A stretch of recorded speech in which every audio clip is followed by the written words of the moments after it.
સુરતમાં શિવ રેસિડેન્સી દુર્ઘટનાને લઈને તપાસ હાથ ધરવામાં આવી છે। સ્ટ્રક્ચર રિપોર્ટ માટે એસવીએનઆઈટી ટીમ ઘટના સ્થળે પહોંચી બિલ્ડિંગ રહેવા લાયક છે કે નહીં તેની તપાસ કરવામાં આવી રહી છે। અલગ અલગ ટીમ બનાવી રિપોર્ટ કરવામાં આવશે।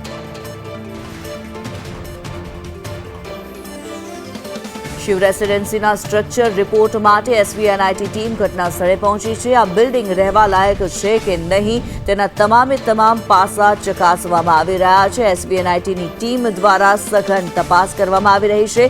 અલગ અલગ ટીમો બનાવી રિપોર્ટ કાઢવામાં આવી રહ્યા છે। જે પ્રમાણે શિવ રેસિડેન્સીમાં જે દુર્ઘટના સામે આવી છે તેને લઈને સ્ટ્રક્ચર રિપોર્ટ માટે એસવીએનઆઈટી ટીમ ઘટના સ્થળે પહોંચી છે।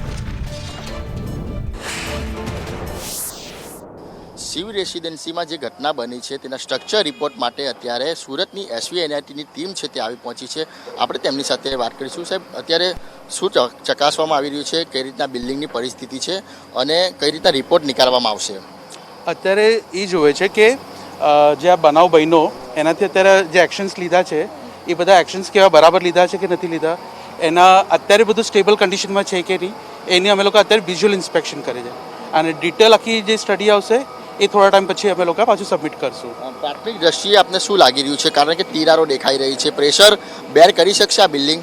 એટલે એ એક્ઝેક્ટલી અત્યારે નથી કહી શકતા, પણ અત્યારે બેઝડ અત્યારે હજી વિઝિટ કરવાનું બાકી છે। એમાં સ્ટ્રક્ચરલ એન્જિનિયર્સ પણ છે, મારું જીઓટેકનિકલ એન્જિનિયરિંગ એક્સપર્ટીઝ છે, તો અમે લોકો અહીંયા જીઓટેકના બેસિસ પર અમે બધું જે સ્ટડી કરી રહ્યા છીએ એ કરી રહ્યા કે અત્યારે એક્શન શું લીધું છે। અત્યારે અમે લોકો જે વિઝિટ પણ કરશું અને સ્ટ્રક્ચરલ એન્જિનિયર જે બિલ્ડિંગ પોતે ડિઝાઇન કર્યું છે એ પણ છે અને એ પણ એમનો આખું ઓપિનિયન આપશે। એના બેસિસ પર ડિસાઇડ થશે કે એની કન્ડિશન શું છે।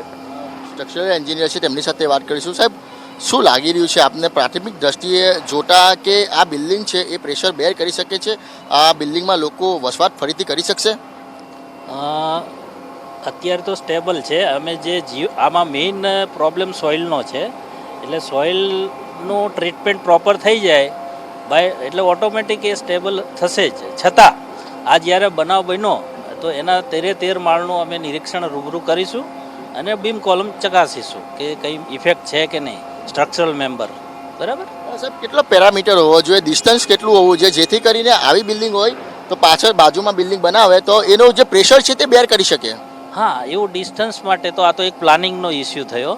એ પ્લાનિંગનો વિષય છે કે બે બિલ્ડિંગ વચ્ચે કેટલી જગ્યા હોવી જોઈએ, તો એ તો એસએમસીના બાયલો જ છે, એટલે દે આર નોઈંગ બેટર એમ।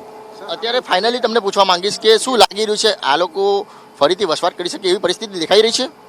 હા, એકચ્યુઅલી એ અત્યારે તો કહી નહીં શકીએ, પણ અમે મુલાકાત લઈ અને થોડી સ્ટડી કરીને ડેફિનેટલી ક્યાં લગીને આવશે રિપોર્ટ? અઠવાડિયું ખરું મિનિમમ।